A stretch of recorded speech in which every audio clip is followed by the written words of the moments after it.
আসলে একটি মানুষ কখন হ্যাপি সেটা আসলে বোঝা যায় যে আসলে ওই মানুষের চিন্তা ভাবনা কেমন টাইপের, বা তার কেমন টাইপ সে চিন্তা ভাবনা করে সবসময়। সে কি পজিটিভ থিঙ্কিং করে সবসময়, নাকি নেগেটিভ থিঙ্কিং করে সবসময়।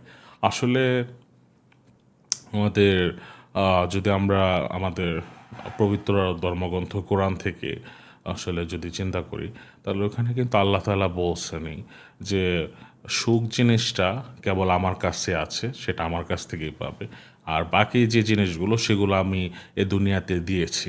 তো সুতরাং শান্তি বা সুখ শান্তি যদি আমরা পেতে চাই, অবশ্যই মহান আল্লাহ তাআলার একটা স্পেশাল ব্লেসিংস পেলেই আমরা সেটা আসলে আমাদের কাছে আসবে। এইটা সবার আগে আমাদেরকে মানতে হবে, এবং সর্বক্ষণ সুখ শান্তির জন্য আল্লাহর কাছে চাইতে হবে। আর আরেকটি বিষয় যেটা, সেটা হচ্ছে যে আমরা আল্লাহ তাআলা কিন্তু বলছেন যে মানুষের সাথে কার কি আছে না আছে, বা আহ, মানুষের সাথে যে আমরা একটা তুলনা করি, প্রতিযোগিতা করি, হ্যাঁ, এবং একজন মানুষের কাছে একটি হেলিকপ্টার আছে বা একটি জেট আছে। তো আমরা যদি চিন্তা করি যে আমার আমার জীবনেও সেটা প্রয়োজন হবে, হ্যাঁ, যদিও এটা আমার জীবনে অপ্রয়োজনীয় বিষয়টা, তারপরও যদি আমি মনে করি যে বিষয়টা আমার প্রয়োজন, হ্যাঁ, তার কারণ কি আমি সেই মানুষটির সাথে আমি তুলনা করছি যে আমার নিজেকে। তো তখন আসলে আমার ভিতর এই যে আমি এখন জিনিসটা করতে পারবো না, আমি জিনিসটা করতে পারছি না, জিনিসটা আমার আমার উপর প্রেশার হয়ে যাচ্ছে, কিন্তু তারপর আমার মন চাচ্ছে কেন? কারণ আমি ওই মানুষটার সাথে তুলনা করে বসে আছি। তো তখন কিন্তু এক প্রকার আপনার ভিতর এক ধরনের এই যে মানসিক অশান্তি, লোভ, লালসা, এই জিনিসগুলো আপনার ভিতর আস্তে আস্তে তৈরি হতে থাকবে, এবং একটা পর্যায়ে আপনি কিন্তু হেরে যাবেন, এবং আপনি যখন হার মেনে যাবেন, তখন কিন্তু আপনার ভিতরে এক ধরনের ব্যর্থতার ফলে আপনার ভিতরে এক ধরনের অশান্তি কাজ করবে। হুম।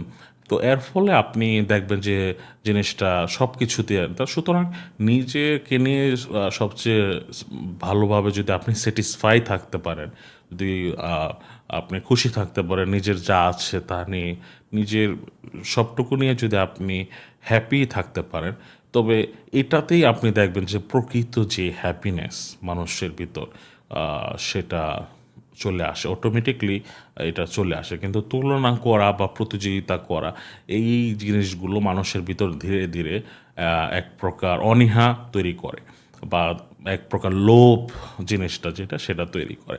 আসলে আপনি একটি জিনিস দেখবেন যে আপনি যখন কোনো কিছু ইচ্ছা পোষণ করেন বা আকাঙ্ক্ষা করেন, সেটা কিন্তু কোনো খারাপ দিক না, মানুষের যে কোনো ইচ্ছা হতেই পারে। কিন্তু আপনার ইচ্ছাটাকে কিন্তু বা আকাঙ্ক্ষা যেটা সেটা কিন্তু আপনি মানে আহ, পরিপূর্ণ করতে পারবেন, সেটাকে আপনি ফুলফিল করতে পারবেন একটা না একটা সময়, আপনার যদি ইচ্ছা থাকে। কিন্তু আপনার যখন লোভ থাকবে ভিতরে, যখন আপনার ভিতরে লোভ জিনিসটা তৈরি হবে, তো এইটা জিনিসটা খুব খারাপ একটা জিনিস। কারণ লোভটাকে না, মানে আকাঙ্ক্ষাকে আপনি পূরণ করতে পারবেন, কিন্তু লোভ কখনোই, চাহিদা মানে লোভের যে একটা বিষয়, সেটা আপনি কখনোই মেটাতে পারবেন না।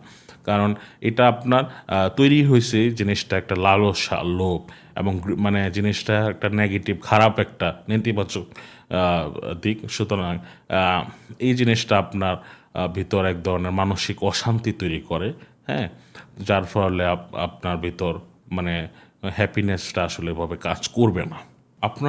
আপনি প্রকৃত সুখী আসলে হতে চান, তাহলে আপনার ভিতর একটা মনোভাব থাকতে হবে যে আসলে অন্যের উপকার করা, মানুষের ভালো চাওয়া, অন্যের উপকার করা, হ্যাঁ, এই জিনিসটা আপনার ভিতর থাকতে হবে। হ্যাঁ, মনে করেন একটি মানুষ আপনার কাছে আসলো, আপনি তাকে বুদ্ধি পরামর্শ দিয়ে হেল্প করতে পারেন, সাহায্য করতে পারেন।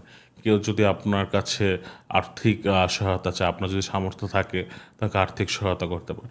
আসলে অন্যের ভালো চাওয়া এবং অন্যের ভালো করা, এটা এক প্রকার আপনার ভিতর এক ধরনের মানসিক শান্তি তৈরি করবে, এবং এর ফলে আপনি নিজেকে সতেজ অনুভব করবেন।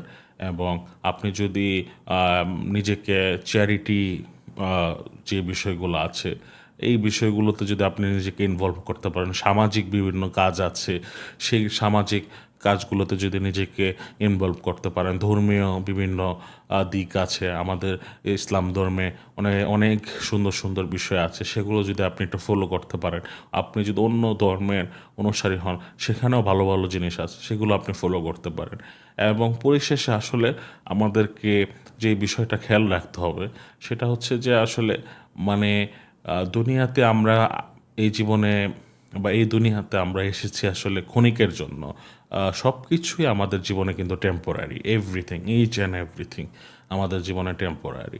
আমাদের লাইফ টোটালি টেম্পোরারি। আমাদের যে অর্থ সম্পদ সব কিছু আমরা কিন্তু কোনো কিছুই পৃথিবীতে থেকে নিয়ে যেতে পারবো না। ইভেন একটা বালুর কণাও আমরা নিয়ে যেতে পারবো না। সব কিছুই আমাদেরকে রেখে এখান থেকেই মানে যেতে হবে। সুতরাং মানে এভরিথিং ইজ টেম্পোরারি। ধরেন একটা গোল্ড বার আপনার কাছে রাখা আছে, ধরেন যে একজন বলল ঠিক আছে আপনি 1 বছর রাখেন আপনার কাছে, তো আপনি কি ওই জিনিসটার মালিক হয়ে গেলেন? এটা তো আপনার কাছে মাত্র 1 বছর, 1 বছর পরে কিন্তু যিনি এটার মালিক উনি কিন্তু এটা নিয়ে যাবেন। সুতরাং ধরেন যে মহান আল্লাহ তাআলা আপনাকে এই দুনিয়াতে পাঠাইছে 60, 70, 80 বছর, বা ধরেন যে 50 বছর, 60 বছর, এরকম একটা সময়ের জন্য, কিংবা অনেক সময় মানুষের অকাল মৃত্যুও হয়ে যায়। তো আহ, হঠাৎ কিন্তু আপনাকে আবার ডাক আসলে আপনাকে চলে যেতে হবে। সুতরাং এখানে কোনো কিছুই স্থায়ী নয়, কোনো কিছু চিরস্থায়ী নয়, ঠিক আছে? সুতরাং আমরা যতটুক সময়ের জন্য আছি এই পৃথিবীতে, এই ক্ষণিকের সময় আমরা যতটুকু সময় পৃথিবীতে আছি, আমাদেরকে সবসময় বর্তমানটাকে নিয়ে এবং ভবিষ্যতে যাতে ভালো কাজ করতে পারি, মানুষের উপকার করতে পারি, মানুষের স্বাস্থ্যের দিকে খেয়াল রাখতে পারি, নিজের স্বাস্থ্যের দিকে খেয়াল রাখতে পারি, ঠিক আছে? মানুষের জন্য যাতে আহ, আহ, মানুষত্বটা যাতে আমাদের ভিতর তৈরি হয়, সেটা যদি আমরা এনশিওর করতে পারি, তাহলে আমাদের ভিতর অবশ্যই হ্যাপিনেস সবসময় কাজ করবে।